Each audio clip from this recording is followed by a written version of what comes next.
Assalamualaikum warahmatullahi wabarakatuh. Perkenalkan, saya Hikmatul Laili dari Universitas Buana Perjuangan Karawang, Fakultas Ekonomi dan Bisnis, jurusan Akuntansi.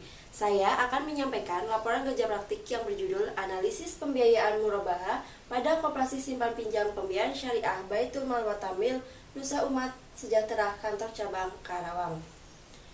Ada 5 poin yang akan saya bahas. Untuk yang pertama, pendahuluan. Kedua, gambaran umum Koperasi Simpan Pinjam Pembiayaan Syariah Baitul Mal Watamil Nusa Umat Sejahtera Kantor Cabang Karawang. Ketiga, tinjauan pustaka. Keempat, pelaksanaan kerja praktik. Dan untuk yang terakhir, ada kesimpulan dan saran. Baik, untuk yang pertama akan saya sampaikan tentang pendahuluan dalam laporan kerja praktik ini. Dalam pendahuluan meliputi yang pertama, latar belakang dilakukannya kerja praktik ini karena adanya mata kuliah kerja praktik di Universitas Buana Perjuangan Karawang yang bertujuan agar mahasiswa memiliki gambaran dan pengalaman ketika memasuki dunia kerja. Yang kedua, berkaitan dengan tempat kerja praktik, saya memilih lembaga keuangan syariah yaitu Koperasi Simpan Pinjam Pembiayaan Syariah Baitul Mal Watamil Nusa Umat Sejahtera Kantor Cabang Karawang atau KSPPS BMT Nus KC Karawang. Berikutnya, ada tujuan kerja praktik. Untuk yang pertama, mengetahui prosedur dan kelayakan pembiayaan murabahah pada Koperasi Simpan Pinjam Pembiayaan Syariah Baitul Mal Watamil Nusa Umat Sejahtera Kantor Cabang Karawang. Kedua, untuk mengetahui perencanaan strategi yang dilakukan KSPPS BMT Nus KC Karawang untuk mengantisipasi pembiayaan murabahah kurang lancar. Adapun untuk waktu pelaksanaan dari 6 Januari sampai dengan 6 Februari 2020 atau selama 1 bulan.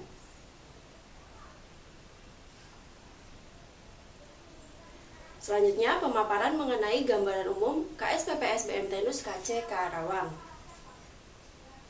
Baik, ada sejarah singkat berdirinya Koperasi Simpan Pinjam Pembiayaan Syariah Baitul Mal Watamil Nusa Umat Sejahtera dari pertama kali didirikan sebuah koperasi di Kota Semarang yang berstatus sebagai kantor pusat sampai dengan diresmikannya pembukaan kantor cabang di wilayah Karawang. Dari tahun 2003 sampai dengan tahun 2019, KSPPS terus melakukan ekspansi untuk membuka kantor cabang di berbagai wilayah. Adapun untuk peresmian KSPPS BMT Nus KC Karawang yang beralamat di Jalan Telaga Sari nomor 17 Kawali, Desa Duren, Kecamatan Klari, diresmikan pada tanggal 13 Agustus tahun 2019.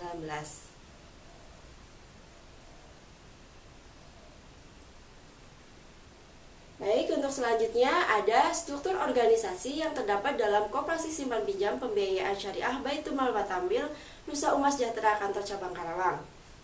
Untuk kantor cabang dipimpin oleh seorang pimpinan cabang dan ada di bawahnya staf administrasi berjumlah 2 orang yang berstatus sebagai admin 1 dan admin 2.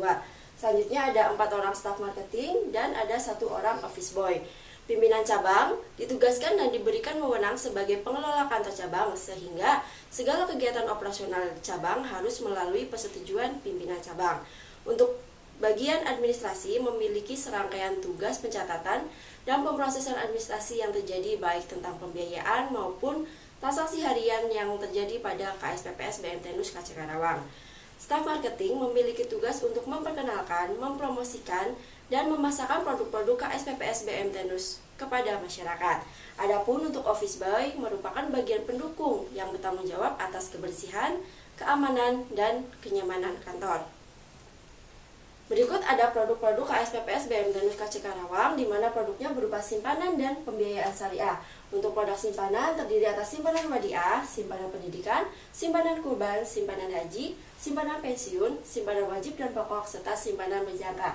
Adapun untuk pembiayaan syariah meliputi pembiayaan murabahah, musyarakah, dan pembiayaan haji. Selanjutnya, tinjauan pustaka berkaitan dengan pembiayaan murabahah. Terlebih dahulu, mari kita mengenal pembiayaan murabahah. Apa itu murabahah? Murabahah adalah transaksi penjualan barang dengan menyatakan harga perolehan dan keuntungan atau margin yang disepakati oleh penjual dan pembeli. Hal yang membedakan murabahah dengan penjualan yang biasa kita kenal adalah penjual secara jelas memberitahu kepada pembeli berapa harga pokok barang tersebut dan berapa besar keuntungan yang diinginkannya. Pembeli dan penjual dapat melakukan tawar-menawar atas besar margin keuntungan sehingga akhirnya diperoleh kesepakatan. Pengertian tersebut saya kutip dari buku karangan Sri Nurhayati Wasila tahun 2014.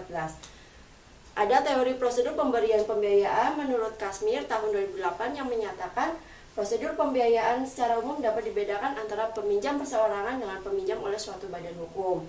Kemudian dapat pula ditinjau dari tujuannya apakah untuk konsumtif atau produktif.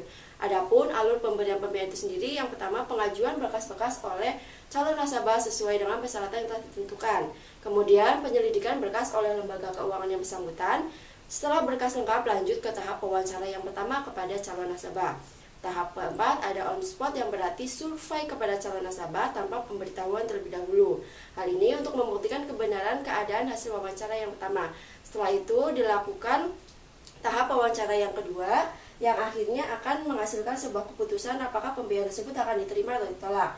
Apabila pembiayaan tersebut diterima, maka akan terjadi penandatanganan akad pembiayaan yang dihadiri oleh calon nasabah beserta saksi. Kemudian akan terjadi proses penyaluran atau penarikan dana setelah ditandatanganinya akad pembiayaan tersebut.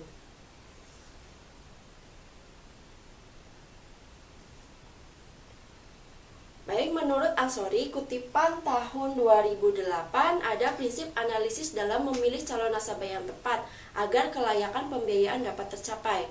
Yang pertama, karakter atau watak calon nasabah, di mana nasabah harus jujur dan memiliki kemampuan untuk melunasi pembiayaan. Kedua, modal calon nasabah untuk pembukaan rekening awal yang akan digunakan sebagai cara pelunasan pembiayaan tersebut. Ketiga, kemampuan calon nasabah atau kapasiti untuk melunasi pembiayaan. Keempat, kondisi ekonomi calon nasabah yang akan menjadi sumber pelunasan pembiayaan. Dan untuk terakhir, agunan dari calon nasabah yang memiliki nilai minimal sama dengan pembiayaan.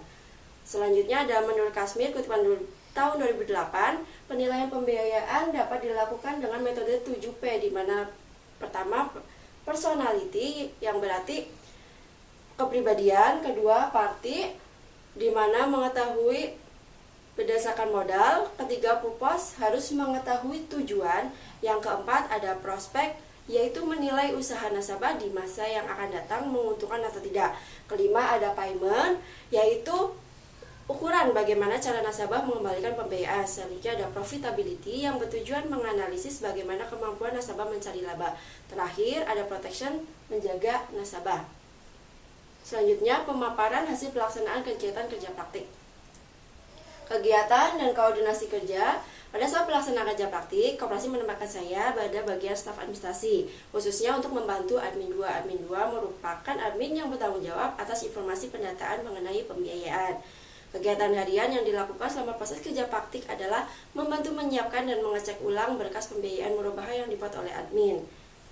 Dan apabila ada kesalahan, pembiayaan murabahah tersebut dapat segera diperbaiki bersama, serta membantu pelayanan kegiatan harian untuk calon nasabah yang mengunjungi KSPPS BMT NUS KC Karawang. Untuk koordinasi pelaksanaan kerja dengan kepala cabang sebagai PJS Manager dan staf marketing.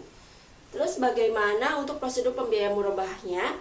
Pada KSPPS BMT NUS KC Karawang, akad pembiayaan murabahah tidak ada barang yang diperjualbelikan, melainkan pembiayaan dalam bentuk uang tunai. Hal ini hampir seluruh anggota lebih membutuhkan uang tunai.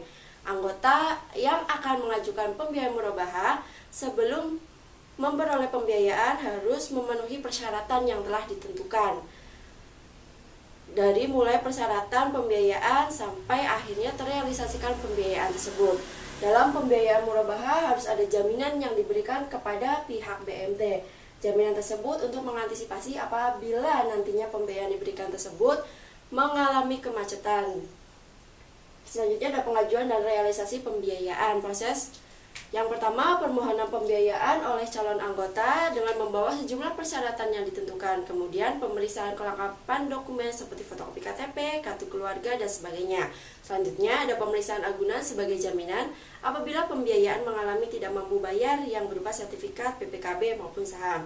Diteruskan proses analisis kelayakan pembiayaan dan kemampuan bayar yang dilakukan oleh pihak BMT dengan memberikan sejumlah kelengkapan data yang harus diisi oleh calon nasabah sesuai dengan keadaan yang sebenarnya.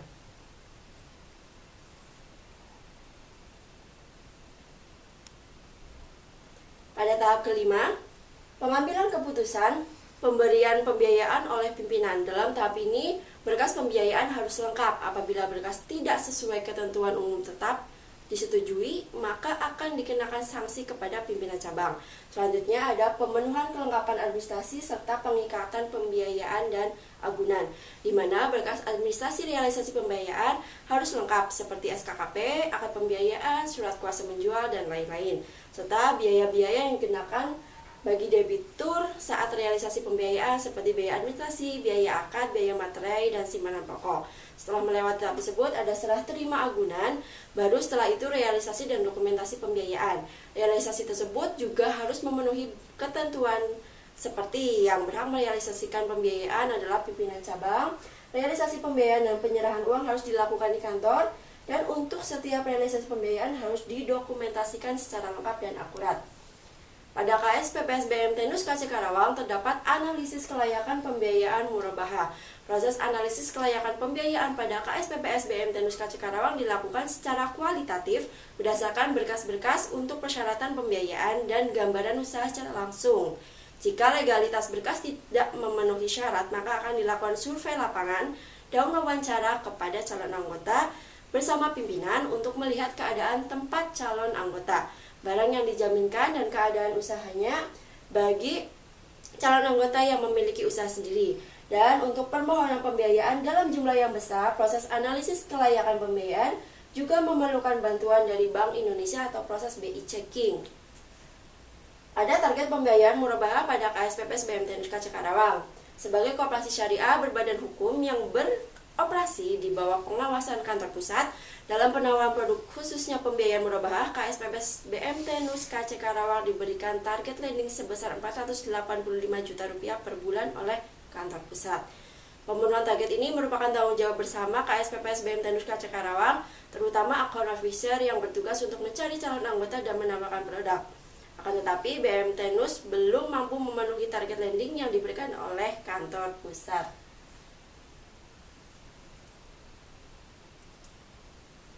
Pembiayaan murabaha kurang lancar. Di KSPPS BMT Nuska Karawang masih terdapat salah satu anggota yang menunggak pembayaran dengan alasan ekonomi tidak mencukupi. Dalam hal ini, account officer sudah berusaha untuk melakukan pendekatan dengan mengunjungi setiap hari anggota yang bermasalah untuk menanyakan perkembangan usaha dan berharap anggota bisa membayar tunggakan yang terjadi. Selain itu, account officer juga telah membuat catatan pembiayaan jatuh tempo setiap anggota di meja masing-masing agar sebelum jatuh tempo, account officer bisa menghubungi atau mengunjungi calon anggota untuk mengingatkan pembayaran angsuran kepada KSPPS BMT Nuska Karawang. Baik, ada kesimpulan dari laporan kerja praktik yang telah dipaparkan. Yang pertama, prosedur pembiayaan murabaha di KSPPS BMT Nuska Karawang tidak pernah menyediakan pembiayaan dalam bentuk barang. Kedua, analisis kelayakan pembiayaan yang dilakukan oleh account officer di KSPPS BMT Nuska Karawang bersifat analisis kualitatif. Yang ketiga, analisis kelayakan pembiayaan di KSPPS BMT Nuska Karawang belum maksimal karena masih terdapat anggota pembiayaan yang kurang lancar. Untuk yang keempat, perencanaan strategis untuk mengantisipasi pembiayaan murabaha kurang lancar dengan membuat daftar tagihan jatuh tempo yang dipasang di meja kerja masing-masing account officer, dan mendatangi anggota secara intens 3 hari sebelum tanggal jatuh tempo. Kelima, KSPPS BMT Nuska Karawang belum mampu memenuhi target pembiayaan murabaha yang diberikan oleh kantor pusat, sehingga perlu bekerja keras untuk dapat memenuhi target tersebut. Dan yang terakhir, ada saran, yaitu untuk yang pertama, pengadaan training tentang prosedur pembiayaan yang baik dan operasional secara keseluruhan untuk seluruh pegawai KSPPS BMT Nuska Karawang guna meningkatkan kualitas sumber daya manusia dan meningkatkan kinerja yang baik. Yang kedua, dalam menganalisis calon anggota, seorang account officer harus menerapkan prinsip 5C dan lebih serius agar meminimalisir terjadinya pembiayaan yang bermasalah. Selain berpedoman pada prinsip 5C, juga dapat diterapkan penilaian pembiayaan dengan analisis 7P. Ketiga, pengawasan terhadap pembiayaan yang ada, serta melakukan pengawasan terhadap kelayakan anggota pembiayaan agar pelaksanaan pembiayaan berjalan maksimal. Untuk yang terakhir, sebagai account officer harus sering melakukan sosialisasi, yakni menjalin kekeluargaan kepada calon nasabah, menjalin kerjasama dengan sekolah atau perusahaan, dan menggandeng UKM-UKM di wilayah Karawang sehingga strategi pembiayaan akan dioptimalkan. Demikianlah pemaparan saya mengenai laporan kerja praktik yang berjudul Analisis Pembiayaan Murabaha pada Koperasi Simpan Pinjam Pembiayaan Syariah Baitul Mal Watamil Nusa Umar Sejahtera Kantor Cabang Karawang. Semoga apa yang saya sampaikan dapat diterima dan memberi manfaat bagi pihak-pihak yang terkait. Sekian, wassalamualaikum warahmatullahi wabarakatuh.